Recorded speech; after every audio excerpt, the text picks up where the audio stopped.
Olá, pessoal! Estamos aqui então para realizar os comentários do simulado EAD Vídeos de Leitura e Produção de Texto que eu e o professor João Matias realizamos aí durante, esse bimestre. Formulamos, e colocamos as respostas para vocês lá no vídeo. Então, hoje a gente vai fazer uma análise um pouquinho da disciplina, do nosso simulado e das questões que foram abordadas, certo? Professor João, boa noite. Boa noite, pessoal. Então, não esqueça aí de inscrever no canal, né? Dar aquela força para nós, né? E aí Aí. vamos, antes de mais nada, colocar para vocês que, para entrar no espírito de leitura e produção de texto, que o que nós estamos fazendo nesse momento é um texto, né? Então, vamos declarar o que nós queremos fazer, que é identificar os maiores problemas que houveram nas questões, né? Então, das respostas que estão catalogadas no formulário, a gente tem lá as estatísticas e a gente vai trabalhar então com essas questões, dando algumas dicas para vocês. Porque as correções em si, né, os comentários sobre cada resposta, o professor Rafael já fez, já gravou os vídeos, já estão tudo aí numa playlist que vocês podem estar acessando. Ao final, então, a gente vai deixar também na descrição do vídeo o link para o formulário, né, de resposta para quem ainda não acessou, e também o link para o resumo geral da semana de 1 a 7 da disciplina de leitura e produção de texto. Tá? Muito bem. Conosco também está o professor João Otávio, o professor lá de pensamento computacional. Hoje vai estar dando uma mão para a gente aqui, em assessorar a gravação, compartilhamento de telas. Então ele vai ficar escondinho ali, mas ele está nos auxiliando aqui, nesse vídeo de comentários sobre o simulado. Então, como o João Matias falou, se inscreva no canal, curta o vídeo, ativa o sininho das notificações e aqui na descrição do vídeo vai estar o simulado disponível para vocês ainda. Ele continua, até o dia, até o dia das provas. Hoje a gente vai fazer um comentário então em cima do que já foi encaminhado no formulário, mas ele continua ativo e também o resumo que o professor João Matias preparou, Então, para este simulado, eu e o professor João Matias, a gente dividiu um pouco as tarefas aqui, a gente sentou, alinhou muito bem. O professor João, então, formulou as questões, depois, então, eu fiz a resolução em vídeo de cada questão, a correção de cada questão, e disponibilizei para vocês no YouTube, também lá no nosso curso completo, no nosso site, advideos.com.br. Se você, então, não conhece os nossos cursos, acessa o site lá, que tem um monte de curso legal que vai ajudar você aí, estudante da Univesp, a conseguir melhorar o seu desempenho, certo? Então, vamos discutir um pouquinho os números, do nosso simulado, que a gente ficou bastante animado, com o volume de respostas que chegou no nosso formulário. Então, significa que a gente está fazendo um trabalho bacana e vocês estão dando esse apoio, participando, isso é muito legal para a gente, certo? Então, deixa eu compartilhar aqui a tela. Deixa eu parar esse compartilhamento aqui, vou colocar então o do nosso formulário, do simulado de leitura e produção de texto, certo? Deixa eu ver se apareceu aí, está carregando. Então o formulário está acontecendo, ele está rodando, então pode ser que os números, se alterem aí ao longo desse vídeo, tá? Então até o momento nós temos 573 respostas, Então, antes, de começar esse vídeo, estava em 60 e poucos aqui, agora já está em 73, então o pessoal está aproveitando aí o domingo à noite para responder e testar seus conhecimentos com o nosso simulado de leitura e produção de texto. Então, dessas 573 respostas, nós temos essas seguintes medidas aqui de dispersão, O intervalo de pontuação, então, teve pessoas aí que acertaram uma questão, há pessoas que acertaram 90, Por que não chegou a 100%? O nosso formulário, ele tem, duas questões dissertativas. E essas questões dissertativas, a gente tem que ir liberando nota, A gente tem que ler e liberar nota.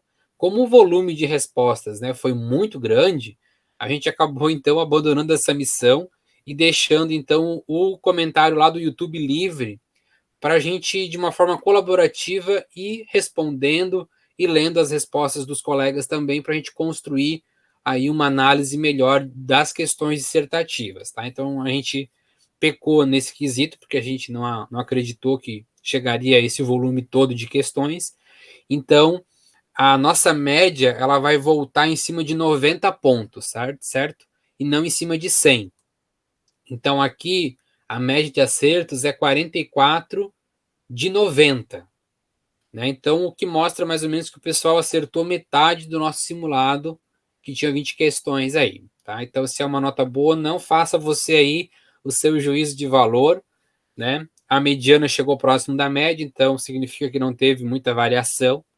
Então, nós temos aqui um gráfico que mostra, né, mais ou menos o gráfico de barra de acertos, né, da pontuação de acertos, certo? E isso vem, talvez, né, essa pontuação mediana, vem muito da metodologia que a gente observou na disciplina de leitura e produção de texto, né, professor João? Então, nós elaboramos as questões, né, tentando seguir a opção metodológica que foi adotada no curso, né? Então, tinham coisas que eram bastante específicas, que retomavam leituras, que retomavam pensadores, né?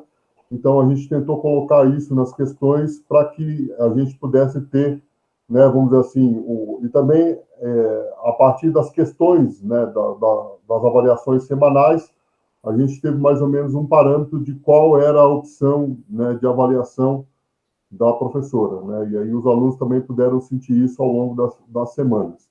É bom a gente declarar aqui que a professora ela fez um percurso metodológico, então ela elaborou uma estratégia de pedagógica, certo, para o curso dela, e ela realmente cumpriu isso, né? Então, ela traçou uma estratégia que inicia lá com vocês, entendendo como é que se faz, como é que se dá o ensino, né, primeiro de leitura e de escrita, trabalhando com pensadores como Paulo Freire e o Vygotsky, e ela vai até o final, aí depois pegar o curso de produção de texto acadêmico da Universidade de São Paulo, para dar essa visão para o aluno para um aluno que está no primeiro ano universitário, de que o percurso de produção e de leitura de texto dele tem que chegar até esse patamar, né? É lógico que esse é um curso introdutório e ao longo do curso superior de vocês vão ter a oportunidade de trabalhar isso e retomar todos esses conceitos que foram feitos aqui nessa disciplina, né? Isso aí. Então, assim, e como estratégia também, né, professor João, a professora colocou cada semana muitos textos, né? E muitas questões, assim, eram recortes do texto para preencher lacuna ou uma palavra que faltava ou que associava ao texto. Então, é uma estratégia de questões que remete que o aluno conheça literalmente, né? E vá a fundo na literatura disponibilizada para leitura naquela semana. Né? Então, o aluno tem que ter esse entendimento dos textos, porque foram muito cobrados, inclusive nas questões avaliativas das semanas, né, de leitura e produção de texto.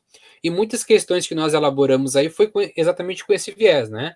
Se isso foi cobrado, não é uma questão em que eu ou o professor João vai discutir se isso é importante ou não, é uma escolha metodológica da professora e que a gente, então, abordou também nas questões para ser algo alinhado com o que possa ser cobrado, né, nas avaliações aí de leitura e produção de texto que se inicia nessa semana, né? Deixa eu avançar para o próximo tópico, então. E um dos tópicos abordados nesse nosso vídeo aqui é analisar um pouquinho as perguntas erradas com frequência, né, que aparecem aqui no nosso relatório do simulado de leitura e produção de texto.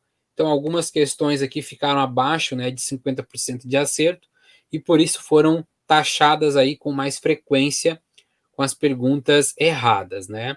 E uma delas, né, professor João, foi a primeira questão, né? A questão 1 teve um total de 280 acertos sobre 576. Então, ela ficou aí dentro das perguntas que tiveram maior número de erros. O que você acha, professor João? Qual foi o motivo aí de aparecer essa questão aí como com maior frequência de erros? Bom, primeira coisa que é uma questão com enunciado bastante longo, né?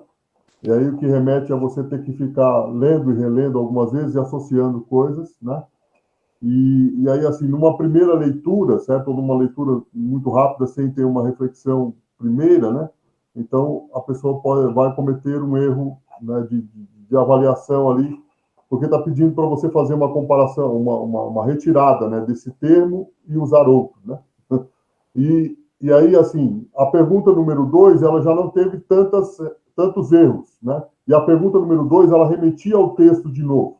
Então, as pessoas acabaram identificando, vamos dizer assim, a lógica de construção de texto, que o termo que está sendo pedido para ser trocado aqui na primeira questão, ele é um termo vamos dizer assim, pela lógica de paralelismo, né, entre ideias. Então, essa expressão, esses mecanismos de congelamento da curiosidade criativa, que já foi discutido, ela deveria ser trocada pelas repetições, né, que está mencionada no primeiro parágrafo. Então, as pessoas identificaram essa lógica de construção na segunda, mas não voltaram na primeira questão quer dizer, pelo menos uma grande parte aí, porque não teve a mesma quantidade de erro, né, na segunda questão, né? Então, dá para a gente perceber que o problema aqui está no enunciado longo da questão, né, e das pessoas não voltarem, né, usar a própria prova como um instrumento de reflexão, né, para retomar, de repente, algumas questões. Então,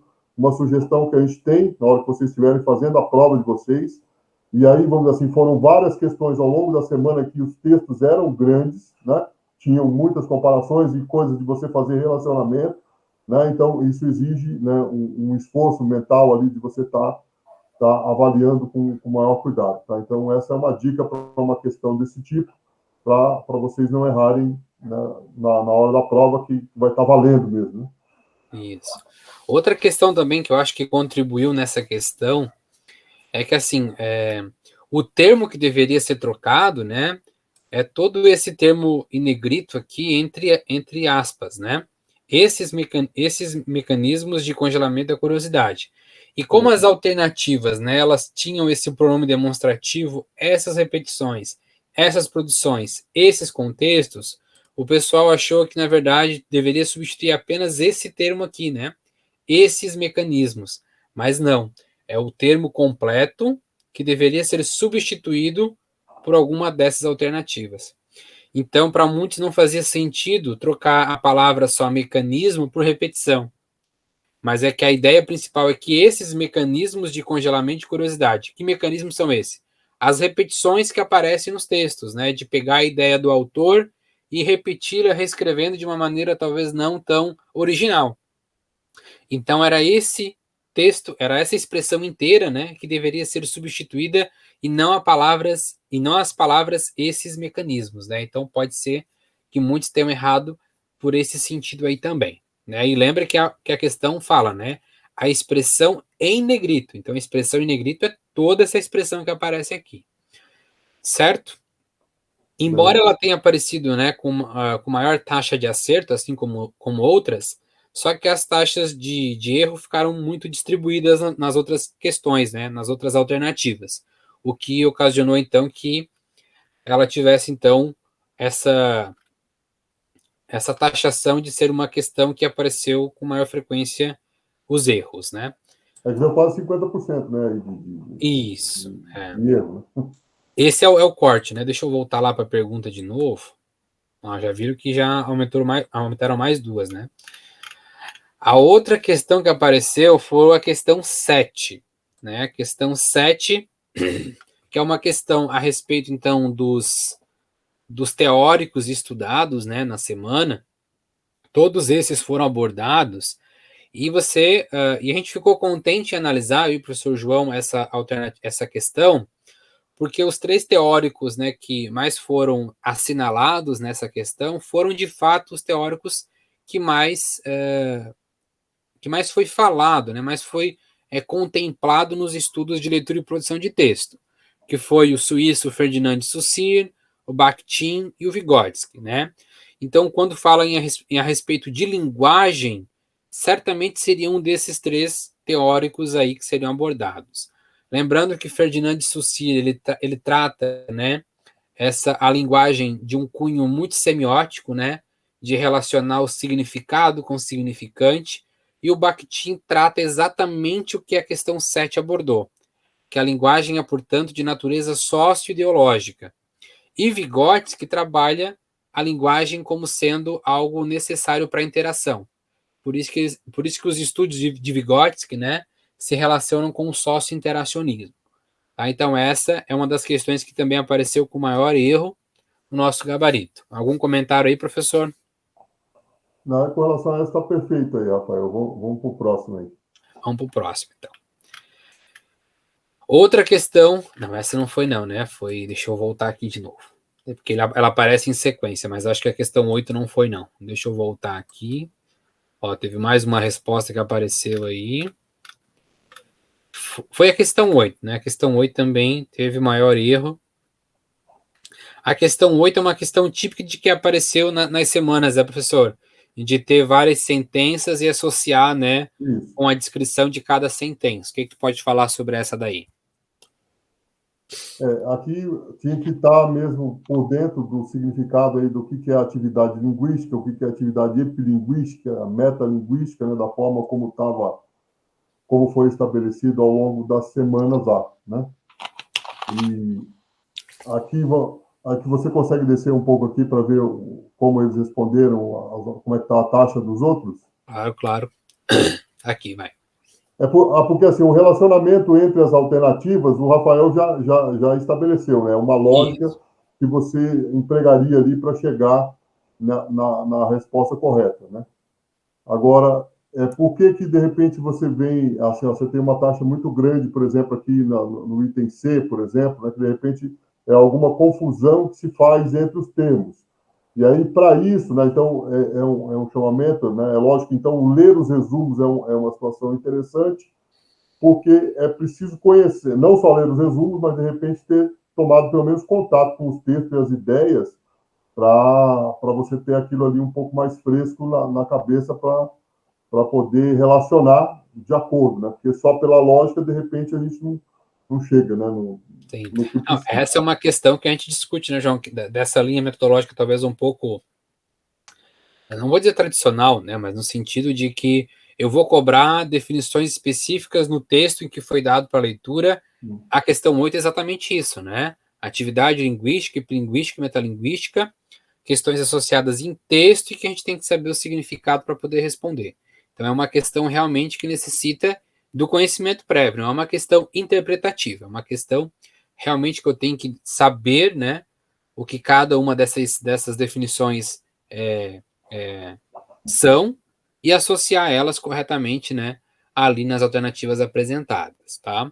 É uma questão que aparece com bastante frequência, né, professor João? Essa é aquela das sentenças, né, que dá uma sentença porque justifica outra sentença, também aparecem com bastante frequência nas questões de leitura e produção de texto. Aí, desse tipo, né, eu só elaborei uma questão no nosso formulário, né, e o pessoal foi relativamente bem, até porque ao longo das semanas ela apareceu bastante, né? Então, Isso. eu creio que aí o pessoal já estava mais acostumado com essa história de analisar a lógica de relacionamento entre sentenças e tal, né? E justificar de uma sentença, justificar a outra, uma não tem nada a ver com a outra, né? Dentro dos contextos ali. Bom, outra foi a questão 10, né? E cá entre nós, essa questão 10 até eu tive que discutir com o professor João Matias, porque digo, pô, mas tem duas alternativas que tem, né? A mesma resposta, só trocou a ordem, né? Mas é que exatamente foi nesse sentido que foi elaborada essa questão, né? Para se ater, né? E se atentar exatamente no que está se perguntando, né, professor João?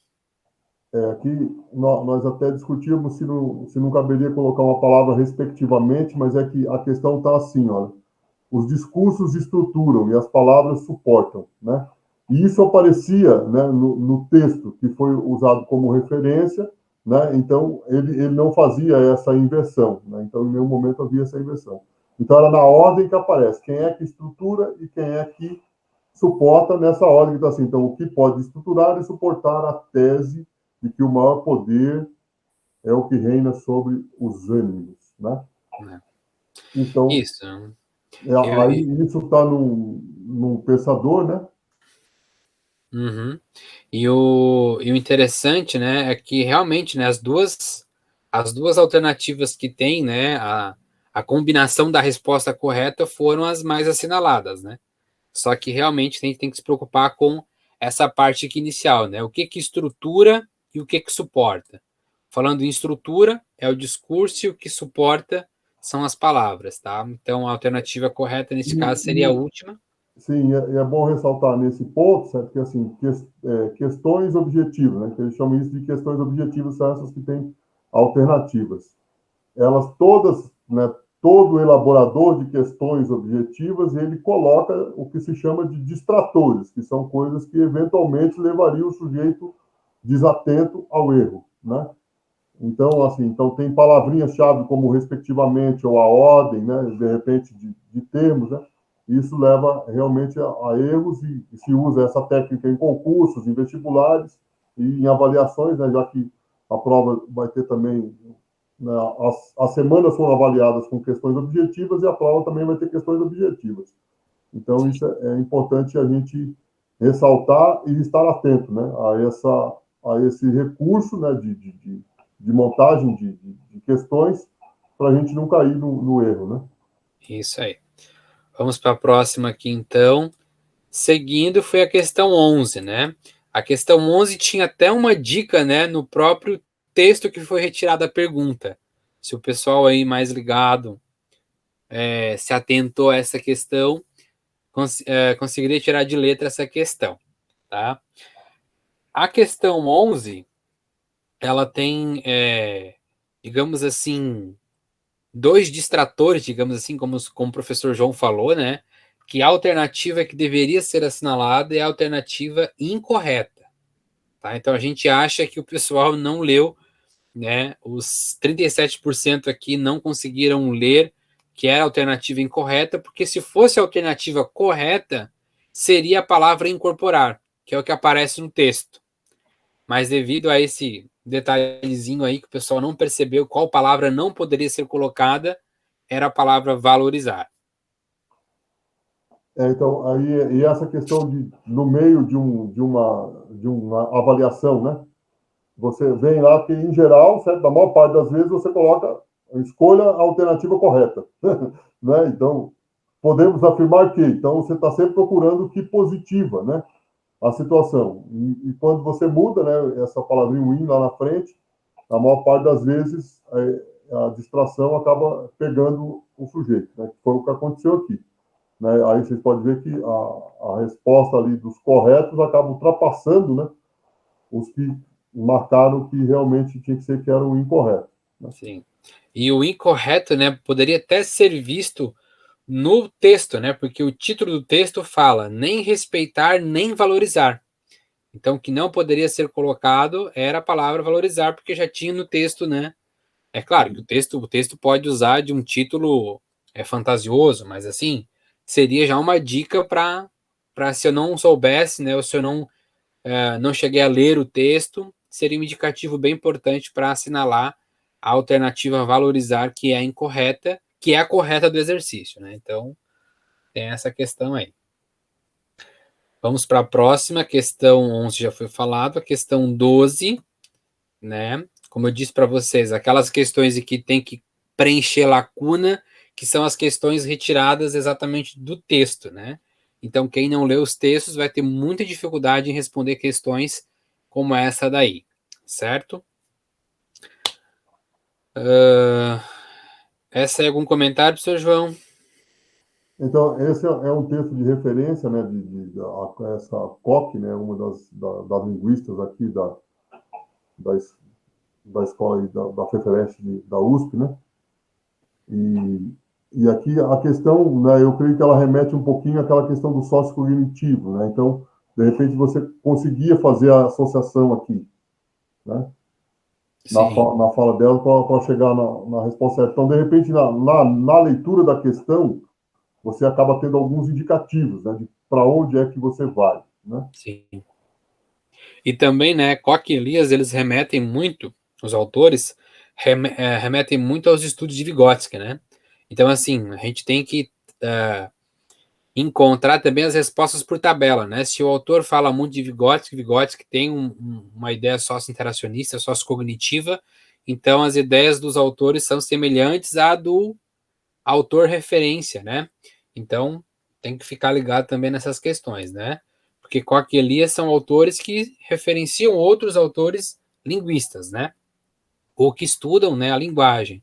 E eles enfatizam aí estudos de Vygotsky que são relacionados a questões socio-interacionistas e sociocognitivistas, tá? A outra questão, deixa eu voltar aqui novamente, eu acho que é a 13, né, em sequência, né? A sequência 13, ao meu ver, é a questão mais difícil realmente, né? Essa é uma questão que envolve, né, completar as lacunas com apenas duas palavras, né? Ideologia e linguagem.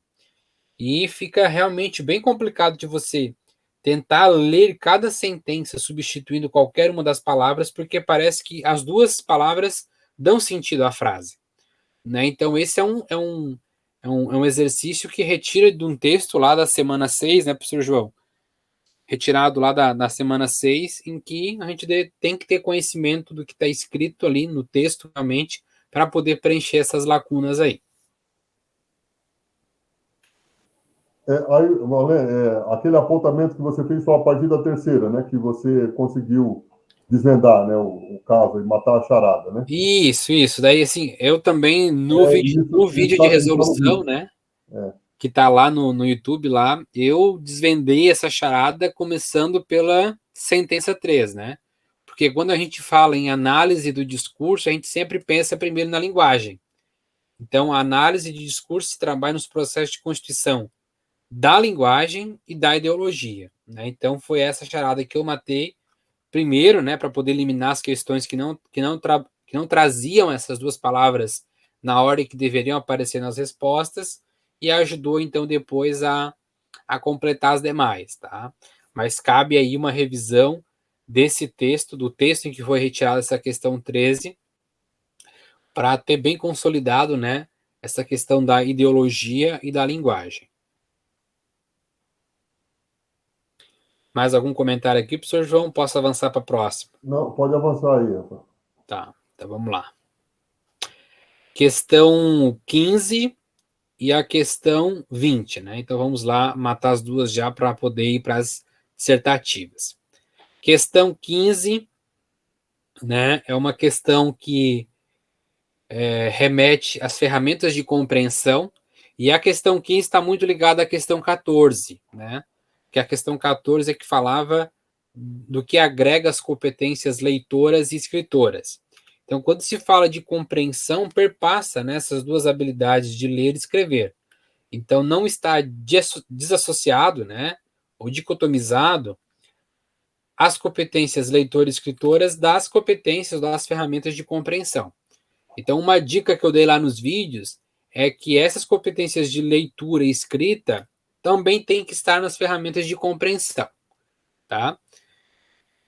E essa é uma questão que talvez você consiga discernir um pouquinho sem ter o entendimento de algo escrito, né? Tem algumas palavras que apareceram nas alternativas que não são as primordiais no processo de compreensão.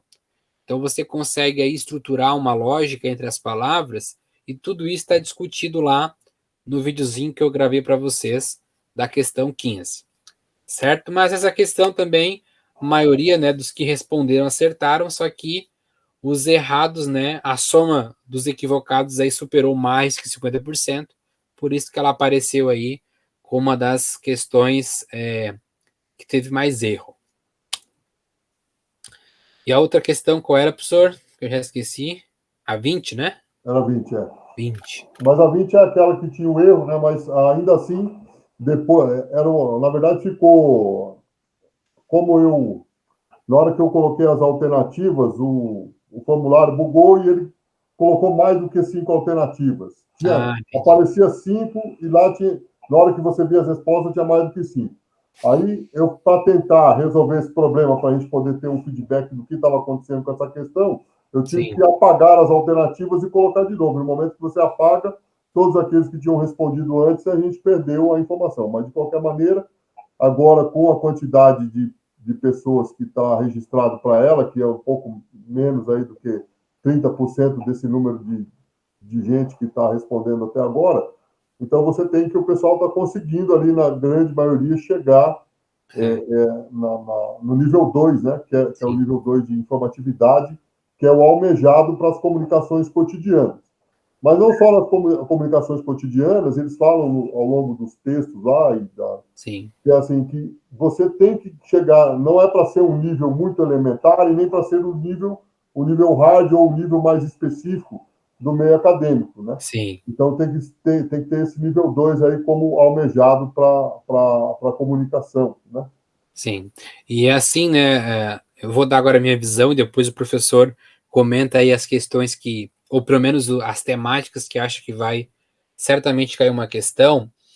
Eu diria para vocês, né, que está acompanhando o nosso canal, as nossas resoluções, que os níveis de informatividade é certo que vai cair uma questão, né? Se não certo, mas vai cair algo relacionado, não talvez nessa estrutura em que nós apresentamos nas questões, mas é uma competência que a gente tem que saber, tá? Então, os níveis de informatividade é algo que, assim, quem ainda não leu algo sobre, ou quem ainda não compreende os níveis de informatividade, é algo que precisa estudar, porque é uma forte candidata a cair em uma questão de simular, uma questão, né, da prova de vocês de leitura e produção de texto. Então, só para relembrar rapidamente aqui, né, os níveis de informatividade. O professor João comentou ali que o desejado é que a gente atinja, né, o nível 2, que é aquela comunicação cotidiana, que tem uma certa novidade de informações, mas que a gente consegue associar elas pelo conhecimento prévio que nós temos. O nível um, que é o primeiro, são aquela comunicação rápida, né? Aquela comunicação em que a gente ele cita muito, né, professor, placas de trânsito, pictogramas, que eu não preciso nem ler o que está na placa, só vendo a figura, eu já consigo interpretar a comunicação expressa ali, né? Então não necessita muito da minha atividade cognitiva para poder interpretar o nível um. O nível 2 é o nosso nível cotidiano, e o nível 3 então, é aquela comunicação e escrita rebuscada, né, da academia, e que necessita de um conhecimento prévio sobre o assunto e também de buscar e transcender muitas coisas que são ditas, né? Então, esses são Então, os níveis de aí, informatividade. aí só a título de complementação, né, que assim, nas aulas, né, assim, o nível 3, por exemplo, ele pode passar a ser um nível 2, dependendo de qual é o público que está tendo acesso àquele texto, certo? Então, vamos dizer assim, se você está no meio acadêmico, né, de uma determinada área, né, e você está pegando texto daquela área, então o nível de informatividade para você daquilo é nível 2, né? Sim. E eles teve na estruturação dessa aula, eles colocaram, né, uns vídeos lá que levavam a esse entendimento, tá? E de repente, nesse sentido também, ela coloque, né, ou se Sim. cobre na avaliação alguma coisa desse sentido, de falar de um determinado tipo de texto, né, e de um determinado tipo de público, né? Então, qual é o nível de informatividade para aquele público daquele texto, né? Não sei se vai chegar a isso, mas pode ser alguma Ah, coisa isso, nesse isso é sentido. importante, né? Não é algo que dependa de mim, mas algo que depende de uma interação, né? Das pessoas que recebem e das que emanam, né, o texto. Então, assim, eu vou dar dois tópicos que eu acho importante que vão cair. Eu acho que é questão de informatividade e definições e relações de coesão e coerência. Eu acho que são dois tópicos que provavelmente vão cair em alguma questão. Coesão e coerência, que é uma das questões dissertativas, e níveis de informatividade, né? Qual mais você acha que possa cair, professor João? Questões assim bem pontuais para o pessoal assim, pô, não me liguei nisso, mas agora eu vou estudar porque o professor João É, falou, que o professor João está falado e vai cair, vamos lá. tem a questão de textualidade também, que ela colocou lá, tem alguns itens lá de textualidade, acho que são 7, né? Sim, Se eu não me engano, que essa é a minha cabeça, pode falar, mas deixa acho que eu são ver 7. aqui, mas acho que deve ser, mas deve ser.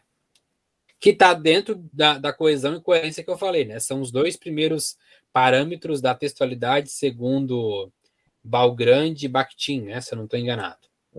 Belgrande. Aqui, meu É, texto está meio lento aqui. deixa eu ver aqui. Eu acho que está mais para o final que é os níveis de informatividade. Eu acho que está aqui, ó. Não, de textualidade, né? É Dressler, não é Bakhtin, não, tá? Desculpa aí, pessoal. Então, esse aqui, professor João, que tu acha que é um que possa cair dos critérios de textualidade? Isso. Que é a questão 18, né, pessoal? Que foi solicitado, inclusive, a ordem, né, que esses autores classificam os critérios de textualidade. Ah, tá. Mas além desse, os que são 7, eu já resgatei aqui. Espera aí só um pouquinho aí. Eu já te falo aqui. Ó. Que são as ferramentas de compreensão. Que é Ah, entender, aprender, questionar, interpretar, significar, inferir, aprofundar e transcender. E também está numa questão, também. tá. Foi Tá aquela, numa... uma das questões que apareceu, deu bastante frequência de erro, né? Se não me É. engano. Tá, então vamos lá, ó. Já 4 dicas para vocês aí, né? Critérios de compreensão, ferramentas de compreensão que o professor falou, né? Dos critérios de textualidade. 2 específicos que eu dou atenção nos critérios é coesão e coerência, né? Que aparecem bastante nos textos. Lá no começo das semanas apareceu bastante. E também sobre os níveis de informatividade. Então, são 4 tópicos aí que é importante que vocês tenham bem estruturado, que significam para poder se saírem bem no enunciado, no enunciado das questões da prova, né? Bom, feito então essa análise, né, professor João, vamos agora à questão 3, pessoal. Vamos à questão 3, que é uma das questões dissertativas, tá? A questão 16, que também é dissertativa, que pede a diferença entre coesão e coerência, é uma questão mais prática, né? Mais simples de responder, então a gente não vai ocupar tanto tempo aqui nesse vídeo para estar explorando. Mas a gente vai se remeter agora a essa questão 3, que é uma questão dissertativa que tinha 3 excertos de texto aí, né, de Pedro Demo e Paulo Freire, e pedir então para o pessoal elaborar um texto argumentativo, né, que refletisse sobre as ideias acerca da leitura, do conhecimento e do papel da educação. Então, vou fazer a leitura aqui novamente dos trechos e depois aí o professor João, nós separamos 3 respostas que a gente gostaria de compartilhar com vocês e de fazer uma análise sobre elas. Depois, se os autores, né, das, das respostas quiserem se revelar aqui no comentário do vídeo, fiquem à vontade, né? A gente não quis identificar para manter aí o anonimato das pessoas que talvez não queiram, né? Mas sinta-se à vontade, tá? É no bom sentido que a gente vai fazer análise, né? Não é em nenhum momento aí de estar criticando, é simplesmente de ter uma aproximação muito forte com as respostas que a gente vai apresentar, tá? Então a questão 3 diz o seguinte: o sistema não teme o pobre que tem fome, teme o pobre que sabe pensar. O que mais favorece o neoliberalismo não é a miséria material das massas, mas sua ignorância. Esta ignorância as conduz a esperarem a solução do próprio sistema, consolidando sua condição de massa de manobra. A função central da educação de teor reconstrutivo político é desfazer a condição de massa de manobra, como bem queria Paulo Freire. Então, esse primeiro parágrafo aqui foi um texto do pesquisador Pedro Demo, que falou sobre, então, a política na educação e as massas de manobra, né? Como que isso afeta no sistema de educação. Depois a gente vai discutir mais. O segundo item aqui, uma educação em cuja prática o ensino dos conteúdos jamais se dicotimize do ensino do pensar certo, de um pensar antidogmático, antisuperficial, de um pensar crítico, proibindo a si mesmo constantemente de cair na tentação do puro improviso. Um texto, então, de Paulo Freire, de 94. Outro trecho, né, de Freire 94, não, 2001. A aprendizagem da leitura e a alfabetização são questões vistas por Freire sob o ângulo da educação política, por entender toda a educação como ato profundamente político, como escreve no prefácio A Importância do Ato de Ler. Inicialmente, me parece interessante afirmar que sempre vi a alfabetização de adultos como um ato político e um ato de conhecimento. Por isso mesmo, um ato criador.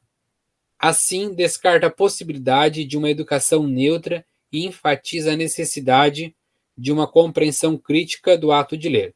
Na verdade, isso aqui é um parágrafo que parafraseou, né, citou Freire e fez uma reflexão sobre uma frase de Freire. E a última, as palavras têm poder, certo? Então, é sobre esses 4 tópicos aqui que vocês deveriam, então, refletir e apresentar um texto argumentativo. Então, deixa eu trocar aqui a minha apresentação para mostrar, então, quais são as questões que eu e o professor vamos ler e discutir com vocês, tá? O professor João quer falar um pouquinho do intuito, então, dessa questão, até eu abrir aqui? Pode continuar aí. Bom, o intuito era realmente provocar uma produção de texto, né, com base nas referências, né, de maneira que você fizesse que o aluno fizesse essa construção, né? Em geral, né, como eu não sei como é que está organizado as provas aí no vi, mas deve ter uma pelo menos, né? Pelo menos na época que eu fiz tinha uma dissertativa. Sim, geralmente a 8ª questão é a dissertativa, né? Em muitas Então provas aí. era para treinar isso mesmo, né? Então a gente viu assim grande parte das pessoas que responderam aí das 580, né? Elas realmente né, se esmeraram ali em produzir um texto, uma argumentação, o que é importante, né? Porque escrever, né, passa por um processo né, de você realmente colocar a ponta da caneta, ou no caso aqui o teclado, né, e realmente produzir as análises e tal, né? E aí, com base, a provocativa é o posicionamento, porque mais, né, vamos dizer assim, mais agora para a 7ª semana, onde eles estão falando que você vai ler os textos acadêmicos e você precisa se posicionar. E mais do que se posicionar, você vai ir além, né? Transcender. Transcender, né? Então, a ideia básica era isso. É lógico que de uma forma muito sucinta, porque está se tratando de uma prova, né? Nós não estamos falando de um texto mais expandido, mas era um treino, né? Então, você ter referências, então nós não estamos falando de construir um texto a partir do nada, nós estamos falando de construir um texto a partir de uma linha de raciocínio, de pensamento, que é a questão do ato de ler e escrever, e a forma como acontece na nossa sociedade, certo? E as implicações, que o ato de não ler e não escrever de uma maneira adequada, ou não fazer, né, entrar dentro de um texto, né, as implicações que isso ocasiona, né? Aí fala de massa de manobra, fala de neoliberalismo, tem uma série de coisas aí que é preciso compreender, né? E aí produzir o texto, né, e se posicionar, porque veja que foi pedido isso no enunciado ali da questão, que você se posicione com base nos textos, né? Então você vai fazer ali uma breve introdução, dizer, né, e tal, e vai se posicionar. Né? Você está de acordo com as palavras têm poder, ou com o que o Paulo Freire diz que a educação é um ato político, certo? Ou, né, que não é um ato neutro, não pode ser neutro, né? Ou você acha que é possível ter, né? Se ao contrário você achar que é possível, né? Vamos dizer assim, pode ser ter alguém que acha, então, mas aí você tem que dizer, não, acho possível e você defende, né? Então, e isso é o direcionamento, né? Para a construção de textos do ponto de vista acadêmico, o sujeito ele tem que defender o ponto de vista dele, né? Sim. Ou com base nos autores, ou refutando os autores, né? Então, você diz, olha, eu não acredito nisso que eles estão dizendo, né? E por causa disso e disso, né? Que pode ser apenas uma opinião pura e simplesmente, ou uma fundamentação com base em outros, por exemplo, né? Se Isso puder aí, citar, muito bem. né? Isso aí mesmo, né? Então, assim, aí, professor, a gente leu, né, as respostas ali do simulado. É claro, assim, que são 4, né, o último ali, as palavras sem poder, não é um texto grande, né? Mas, assim, os demais eram textos carregados de um significado muito grande e de um conhecimento muito denso, né? Então, assim, talvez expressar uma resposta argumentativa em 2, 3 frases seria bem complicado conseguir resumir bem aquilo dali, né? Digo minha opinião, tá? Então, assim, esse texto, então, foi retirado lá de uma das respostas, tá? A gente não identificou aqui a autoria, mas a gente pede, então, que se caso o autor se identificar e se estiver vendo, né, esse vídeo aí, pode colocar um comentário aí, que é um texto sensacional, que a gente vai estar comentando aqui. Então, esse autor anônimo aí fala o seguinte, né, após a leitura, então, da questão 3, ele diz o seguinte: a leitura exerce um papel libertador para o homem. Então, já puxou Paulo Freire no começo, né? Que a educação emancipadora, né? Que a leitura exerce o papel de libertar para o homem. Então, falou de Paulo Freire, não citando diretamente Paulo Freire, mas a ideia do autor, né? Que pode ser muito utilizado isso e que não precisa estar repetindo sempre as ideias do autor, mas eu posso reescrevê-la sem citá-la propriamente, né? A partir da leitura se apresentam interpretações únicas de mundo, pontos de vistas nunca alcançados e expressões de realidade das quais muitas vezes não temos acesso. A leitura e seu papel no ato pedagógico é sim um ato político, e o ser humano é um animal político, provido de ideologia, ideologia essa que pode ser desconstruída ou reforçada pela leitura.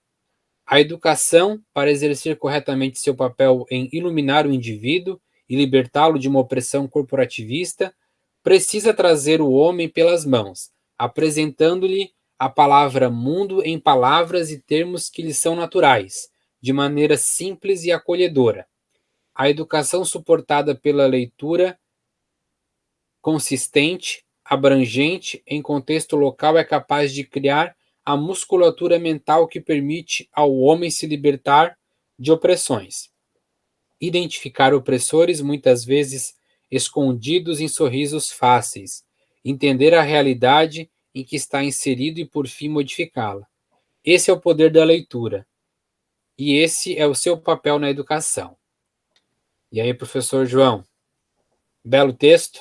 É um texto bem construído, né? O sujeito se posiciona, traz todos os elementos, né? Que ele pode usar como suporte que foi colocado no enunciado da questão, né? Então, eu não vejo nenhum problema, né, nele, né? E a pessoa se esmerou aí com um texto relativamente curto, né? Trouxe aí todas as ideias aí, costurou ali bem, né? Muito bem. Deu para identificar, né, naqueles 3 primeiros parágrafos bem distribuídos aí, né? Da Uhum. questão, então, da opressão corporativista associada ao neoliberalismo, né? Em opressores talvez escondidos em sorrisos fáceis, que é o que talvez, né, vem se apresentando como esse neoliberalismo, né? Claro que é uma posição aqui minha, né? Não é o que a autora quis dizer, mas cada leitura de uma pessoa carrega de si um significado do que a pessoa que lê tem, né? Então a gente tem aí diversas nuances e formas de interpretar um texto sem conhecimento prévio da ideologia de quem escreveu, certo? E eu percebi nesse texto, né, do autor aqui, que abordou certamente uma questão que para mim é fundamental aqui, que é discutir massa de manobra, discutir a educação como ato político e descobrir e revelar também que a leitura transforma o homem, né? Que o poder da palavra aqui foi pairada como o poder da leitura e como a leitura então ressignifica e dá dignidade ao homem, né? Liberta o homem. Então esse foi um texto muito bem escrito, né? Que teria aí certamente uma nota muito boa, né? Se fosse então aí uma prova real, né? Se não fosse um simulado. Vamos para o próximo aqui. Consegue ler aí, professor João? Ou tá ruim? Não, eu consigo. Quer que eu Tá. leia? Eu leio aqui. Pode ler, pode ler. A educação. Tá, eu vou ler rapidinho e a gente encerra, então, logo depois dessa, certo? Tá. A educação ainda é muito precarizada como política pública, exatamente por continuar sendo um projeto para as classes mais baixas, para que as classes mais baixas não tenham acesso às ferramentas de poder, como a leitura, interpretação de texto, o domínio da escrita, além de outros saberes. Paulo Freire já problematizava essas questões e propôs uma educação libertadora, a qual foi duramente combatida por governos autoritários no Brasil, que se sentiram ameaçados por esse instrumento de formação da cidadania. Essa situação vem arrastando-se há gerações, e, embora haja sinalização de mudanças, ainda são muito tímidas. A educação teria por obrigação realizar mudanças substanciais na sociedade. Porém, ainda enfrenta inúmeros desafios que não dão autonomia para que haja escolas com ensino de qualidade e que formem cidadãos pensantes, para que atuem politicamente em defesa de um país mais justo. Bom, então o texto, né, como o professor João comentou, a gente tem que se posicionar, a gente viu claramente o posicionamento do autor, então não há sombra de dúvida sobre um posicionamento brando, foi um posicionamento bem forte, sabe, né, intimamente o que Paulo Freire trabalhava, que era tornar por meio da educação um processo contínuo de formação e de libertação do homem. Tratou também das questões de massa de manobra, falando que é um projeto, né, as classes mais baixas não terem acesso às ferramentas de leitura, interpretação de texto e domínio da escrita, né, e que o papel da educação teria que ser de realizar mudanças substanciais, né, que é aquela questão de não, como foi abordado num dos textos, né, de não ficar no raso, no superficial, no improviso, né? Então, parece que esse autor aqui fez uma crítica nesse sentido, de que a educação, no momento, né, está sendo algo muito superficial, né, algo que não está entrando na derme, algo que não está mudando de um ponto de vista estrutural a nossa sociedade. Eu creio que aqui, Rafael, eu creio que um erro estratégico seria não mencionar o sujeito, né?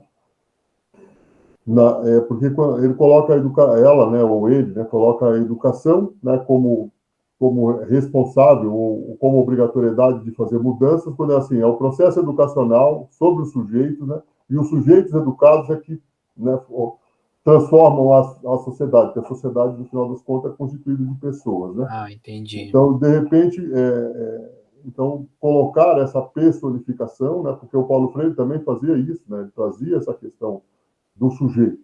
Né? Então, o sujeito é que, né, aí depois tem outras questões de relação, né, e tudo mais, nas relações é que constrói o mundo. Né?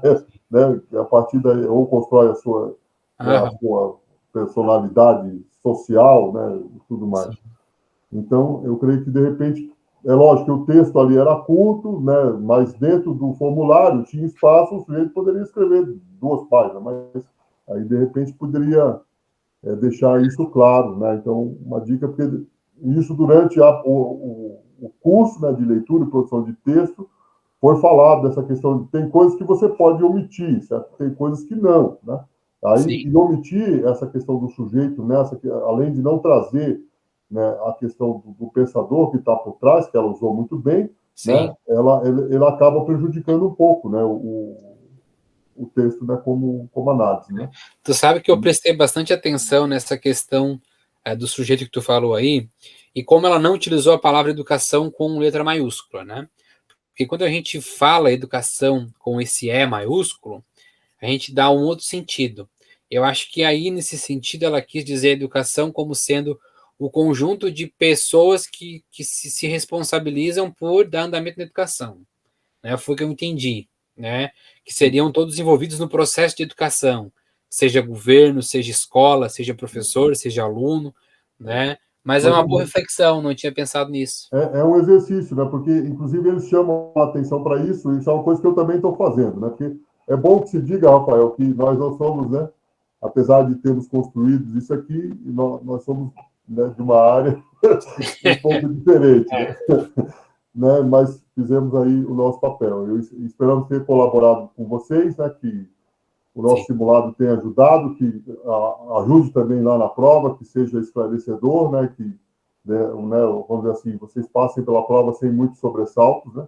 Sim. E vamos nos encontrar aí com certeza no próximo bimestre, né? Esperamos vocês lá no site Eu da acho que ainda, IADB. professor João, Oi? não sei se tu está se despedindo, mas acho que tem mais uma resposta ainda, tá? É porque o João chamou a atenção que já Ah, está quase acabando o tempo, né? Então, não então sei vamos se vai fazer o dar tempo. seguinte, então aqui, João, a gente encerra por agora aqui, a gente vai dar um tempinho, tomar uma água, a gente volta então para finalizar o vídeo, né? Para vocês aí não vai ter nenhum delay, a gente vai pausar e vai continuar, tá? Mas só para a gente então abrir uma nova chamada e terminar então a nossa conclusão sobre essa questão dissertativa. Pode cancelar aí, João, pode encerrar que a gente volta no próximo. Então, pessoal, voltando à nossa resolução da questão 3, da questão dissertativa do nosso simulado, o último texto, então, que nós selecionamos dentre os encaminhados, né, tem vários outros aqui, só que assim, como o volume foi muito grande, a gente conseguiu, então, nesse momento, captar um dos primeiros aqui. E esse texto, então, comenta o seguinte: Paulo Freire faz uma crítica à sociedade contemporânea, alertando sobre a educação e o ato da leitura. As palavras têm poder, no entanto, ninguém as conhece de verdade. Somos ensinados na escola a leitura de textos acadêmicos e cópias manuscritas, impedindo a criação do pensamento crítico de futuros leitores e escritores. Neste ato inteiramente político, é necessário reformular a educação de crianças, que chegam à idade adulta sem a compreensão textual. Se os seres humanos fossem puramente determinados e não seres programados para aprender, não haveria por que na prática educativa apelarmos para a capacidade crítica do educando. E aí, professor João, faz as suas considerações, depois eu faço as minhas. Olha, o texto traz alguns elementos, mas eu acho que ele poderia ser um pouco mais expandido, assim, né? Tem Uhum. algumas coisas que acabam gerando um pouco de confusão aqui na interpretação, né, dele, mas ele faz, né, traz a questão da referência, e é lógico que tem umas situações sobre o valor de educação, que ele coloca ali no início, que é uma Uhum. coisa que está em transformação, né? É Sim. lógico que na nossa sociedade a gente já passou por várias reformas educacionais, são vários planos, né? Eles chamam de diretrizes curriculares, que é o que vai ser, né, acabar de chegar na escola e vai se transformar numa ação e tudo mais, mas que padece de uma situação que assim é uma, vamos dizer assim, uma reivindicação legítima, né, vamos dizer assim, da base da sociedade, ou da sociedade como um todo, Sim. atuando na construção disso. Né? Lógico que como nós temos uma sociedade que ela padece de alguns males do que ela colocou, certo? Mas de um processo que antecede, não do que está em ocorrência. De Sim. repente, né, o que está ocorrendo agora, que o processo educacional e a forma como você educa o sujeito, ele só gera resultados gerações em gerações, né? Sim. Né? Então, vamos dizer assim, não dá para você implementar uma mudança e acontecer logo ali, né? E você já vê logo o resultado. Então, nós somos frutos de um processo educacional. Eu verifico na minha formação uma série de detalhes, que depois eu faço a minha crítica, né? De Sim. ler, né, a forma como eu fui ensinado, né? De ler a forma como foi abordada a minha licenciatura, por exemplo, quando eu fiz a minha primeira licenciatura, diferentemente da engenharia, né, que foi feita aqui na Univesp, a engenharia já apregoava uma questão mais empreendedora. E aí essa escolha também tem, né, não vamos entrar nesse detalhe da discussão, mas ela tem uma escolha metodológica por trás, né? Sim. Então, aqui, né, então é preciso, de repente, contextualizar, e aí eu creio que algumas coisas ficaram meio descontextuais, né, ou pressupondo que quem está lendo já sabe, não é? Que é justamente também o que eles chamaram bastante atenção durante nessa última semana, principalmente, que é uma coisa que não estava aí, eles estão falando muito, né, tanto a professora Monte aí, que agora não vou lembrar o nome dela, mas o último nome é Monte, né, o nome dela. Sim. Ela chama como ela trouxe o tal do Barzotto para conversar no final, Não é numa. Vanessa o nome dela? Vanessa, não é? É, Vanessa. Vanessa. Então, ela trouxe lá para conversar. Então, eu creio que aqui nesse texto é isso que fica. O que me chama a atenção é isso, que tem alguns pressupostos que ele põe ali, que nem sempre vai estar aqui na minha cabeça, vai estar na sua, vai estar na do leitor. É a mesma coisa do professor lá. O professor vai dizer, pô, mas o que está? Esse texto aqui é o que explica geralmente os níveis lá De de informatividade, né? informatividade. É exatamente isso, né?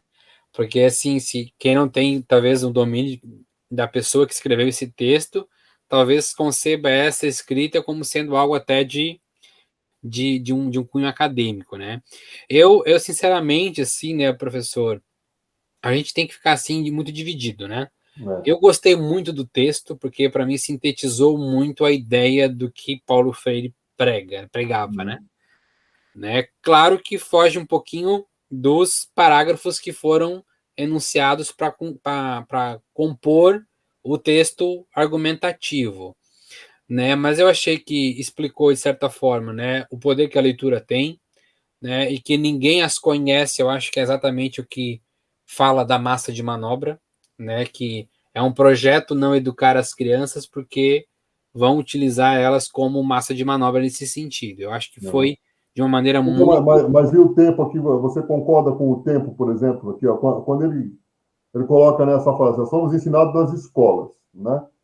Aí, vamos dizer assim, eu poderia entender escola como universidade ou como escola fundamental, né? Mas Assim, aí, quando ele fala escola, certo? Eu não vou entender, então, uma escola fundamental, porque está dizendo que vai fazer uma leitura de texto acadêmico, quer dizer, né? Então, é assim, numa escola fundamental você lê alguns textos, mas textos acadêmicos eles vão ser colocados mais para um final ali do ensino médio, né? Ou de repente ao longo do ensino médio, né? Então, de repente, ficou faltando uma questão temporal ali, ou de especificar de que ou qual na, é a ou idade na de cada. educação básica, né, alguma coisa É, assim, é. poderia ter colocado. Nesse sentido faz, mas é uma frase que é dita assim de uma maneira muito generalista, né? Mas que reflete muito, né?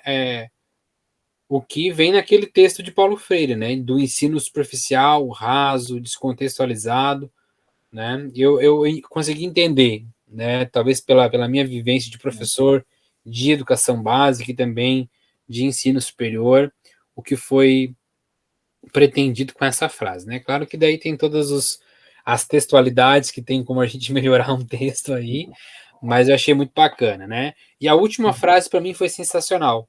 Nunca tinha pensado por esse ponto de vista, né? Do se somos se os seres humanos fossem puramente determinados e não seres programados para aprender, não haveria por que, na prática educativa, apelarmos para a capacidade crítica do educando, né? Se fôssemos estanques, né, no aprendizado, não teria por que desenvolver, né, um devir a ser algo, né, uma criatividade de transcender algo, né, porque a gente estaria bitolado a aprender o que realmente nascemos para aprender. Então isso aqui, né, quebra o paradigma, né, do conhecimento inatista. Então assim, para mim foi sensacional essa última frase. Eu acho que faltou ali, né, colocar duas vírgulas ali depois do não seres programados para aprender, para dizer que não é isso que a gente quer falar na frase, mas o que a gente quer falar na frase é que são seres puramente determinados. Mas foi assim, uma escrita que me chamou muita atenção, né? Uhum. De um nível assim de especulação muito interessante, muito boa, né? E claro, né? Daí cada um tem a sua interpretação, mas eu considero um texto muito bem encadeado às ideias, né? Então, aí vamos assim, para aproveitar um pouco, não vou dizer que foi uma crítica, mas apenas um direcionamento no Sim, sentido sim, de que é preciso, né, então, ter em mente quem é o público-alvo e muitas vezes, ao escrever, nós temos que tomar esse cuidado, né? sim, Então, não é só o autor aqui, né, que estão, né, em consideração, mas nós, ao produzirmos textos, né, ao analisarmos, ao juntarmos ideias, né, e de repente almejando aqui o texto, né? Esse texto especificamente, ele teria um público-alvo que seria, nem que fosse um único sujeito, que seria o professor, então o professor teria que ler aquilo e dentro, né, e ele não precisaria, né, fazer uma ginástica mental para chegar à compreensão. Então, alguns elementos, eles podem ser clarificados, né? Então, sim, deixa o texto, vamos dizer assim, mais fluido, né? E clarifica algumas situações para que o leitor ele consiga ter uma compreensão adequada daquilo que você realmente quer transmitir, né? Então, isso é sempre um exercício, por isso que as questões dissertativas foram colocadas, né? Porque à medida que eu faço, de repente, ouvir uma crítica, né? Ouvir, nossa, não gostei desse ponto, tal. Em aham, geral, né? Ela é, a princípio, ofensiva, sim, né? sim, Mas depois né, de você amalgamar ali e parar um pouco para analisar e fazer sempre aquele exercício que agora está colocado, que é assim, primeiro temos que deixar o texto descansar. Então, para esse autor, né, o texto dele está aí. Daqui a um tempo, né, ou se ele chegar a assistir esse vídeo, ele vai reler isso e ele, né, de repente, sim, nos ouvindo, né, e aquilo que foi colocado, dizer, olha, mas se eu tivesse dito isso, né, ele não teria essa dúvida, ou não pensaria que eu né, estou subentendendo nada aqui e tal. Então, aí passaria para uma fase de reescrita, né? Então, não existe ninguém que escreva um texto a princípio, né, a não ser os caras já com bastante treino, né, Sim. os iluminados aí, que escreve de primeira e pronto, está feito o negócio, né? Sim, sim. Então, assim, em geral, você escreve, reescreve, analisa, né? É bom ter um segundo interlocutor, né, para, né, alguém que possa analisar, mas, vamos dizer assim, ainda fazendo, né, aquela consideração que nós colocamos logo no início, de que a proposta do curso foi dar, certo? O entendimento de como se dá o processo de aprendizagem de leitura e escrita e levar o aluno do primeiro ano de faculdade até o momento em que ele começa a tomar contato com os textos acadêmicos, que está, inclusive, né, mencionado aqui no texto, né? Sim. E ele mesmo vai produzir textos acadêmicos e um apelo que está sendo colocado, um direcionamento, que é assim: ao produzir textos acadêmicos, um aluno de ensino superior, ele não vai reproduzir, né, como está colocado aqui, né? Então, o que for o direcionamento que está sendo colocado, pelo menos nesse curso, né, de leitura e produção de texto, é que essa é para você ir além, né? Então, o aluno ele tem que acrescentar algo no conhecimento, né? Então, ao produzir um texto acadêmico, eu não vou produzir um texto acadêmico apenas parafraseando um monte de outros pensadores acerca de determinado assunto ou de determinado tópico, né? Eu vou pegar eles e, a partir deles, eu vou construir os meus entendimentos, a minha interpretação, o meu entendimento, né? A minha expansão, né? Ou de repente vou chegar também ao nível de proposição, né? Que seria o nível, né, mais elevado. Sim. Não é que eles colocam lá. Então, você propõe algo, né? Muito bem. Basicamente. Então, esse foi o nosso último texto, né, que nós selecionamos aí, para não tornar também esse vídeo muito longo. Deixa eu botar para a nossa capinha aqui do simulado. Então, assim, a gente gostaria, né, de agradecer muito a quem se dedicou a escrever esse texto. Certamente foi um exercício muito bacana e que deixou a gente, assim, muito esperançado, né, muito prazeroso estar recebendo esse feedback, né, essa importância na escrita dessas questões dissertativas, mas também na participação do simulado como um todo, né, superou em muito as nossas expectativas, né, o quantitativo, né, de alunos aí interessados em testar seus conhecimentos antes de chegar na prova, né, esse é um ato de estudo muito singelo e muito bonito, né, e que nos dá esse retorno, esses feedbacks, né, com essas escritas aí, ao meu ver, magníficas que apareceram, né, claro que em alguns, em certo momento não podia, ou estava estava ocupado e não poderia elaborar naquele momento uma escrita bem formulada, mas deixou seu registro.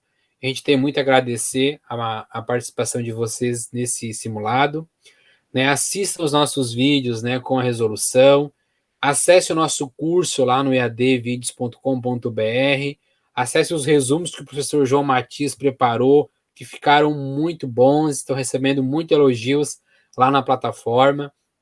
Nós temos, né, semana por semana, a resolução, né, das atividades, comentadas em vídeos, resumos, né, e também esse simulado que foi algo inédito que a gente ofereceu, então, nos nossos cursos, né, para testar aí e também deixar, né, algum legado aí de construção desse curso para vocês. Então, vai estar aí disponível, né, no YouTube, no nosso canal, de forma vitalícia agora, né? Esses vídeos para vocês refletirem. O simulado vai continuar aberto. Hoje aqui foi só um fechamento, né? Antes, então, das avaliações que vão ocorrer nessa semana. De minha parte, só tenho a agradecer muito vocês. Peço novamente, né? Que se não é inscrito, se inscreva no canal, ative as notificações, deixa seu comentário. E aqui na descrição desse vídeo vai ter, então, o link com o simulado e com os resumos pelo professor, elaborados, né, pelo professor João Matias. E qualquer dúvida, deixa aqui nos comentários que a gente vai estar respondendo assim que possível. Eu também tenho muito a agradecer a todos aí, né? Porque sem uma interlocução do outro lado, o que é que nós estamos fazendo, né? Então, fizemos, né, né, no melhor sentido de tentar ajudar, né? E aí tivemos um feedback positivo no que diz respeito às respostas e também com relação a elaboração, né, e a forma como foi conduzido, né? Então, todos aí de parabéns e vamos nos encontrar um pouco mais adiante aí, né? O quarto bimestre lá vem, né? Rafael? Aí tá chegando cálculo, tá chegando Eu cálculo espero 3, que cálculo 4, vamos lá, vamos fazer vamos curso, adiante, né? né? Só vocês saberem, né, que eu e o João, a gente falou que a gente estava meio distante das nossas áreas, né? Que a gente é de exatas, então a gente pegou essa disciplina aí como para aprender realmente, porque não é a nossa área, então a gente teve que se debruçar muito sobre o material, sobre os vídeos, sobre os textos, né? As leituras, mas foi muito significante para mim, né, professor? Assim, para o João com certeza também foi. Eu creio que nós conseguimos viver na prática aquilo que o Paulo Freire diz que, né, você é feliz é aquele que aprende enquanto ensina. Isso aí. Né? Então, nós aprendemos bastante aqui, né? Até porque estava precisando, né, fazer uma revisão aí, né? Sim, sim. Aí eu creio que a estrutura da disciplina nesse semestre, a escolha metodológica, né? De repente, escolha de texto, né? Os autores ali tiveram uma boa medida, né? O tempo realmente era um tempo, quem, né, tinha que se dedicar aí à disciplina. Sim, As 80 horas ali, elas foram muito bem utilizadas, né? sim, Então, de repente, até mais um pouco, mas então não era uma coisa que, na maior parte das vezes, as pessoas olham para o curso à distância, né? E aí pensa que, né, uma programação horária ele consegue, né, por conta das ferramentas tecnológicas, encurtar esse tempo. E sim, aí, pelo que a gente viu, né, e é um tempo necessário, porque aprender demanda tempo, né? sim, Não tem outra alternativa, né? Eu não sei, né? Tem alguém que aprende, tem gente que aprende um pouco mais rápido, mas de qualquer maneira tem um tempo sim. necessário para aprender. E aí nós aprendemos bastante, esperamos ter transmitido e ajudado vocês de alguma forma e esperamos vocês aí logo mais adiante, né? Boas provas para todos, né? E a IAD vai estar aí para ajudar, né? Nos demais bimestres também aqueles que se sentirem à vontade de se Sim, filiar da nossa plataforma, né? plataforma, muito bem. Então tá, João, muito obrigado, boa noite. Joãozinho, muito obrigado por assessorar a gente aí. Oh, valeu, eu ia tomar um jeito para falar aqui.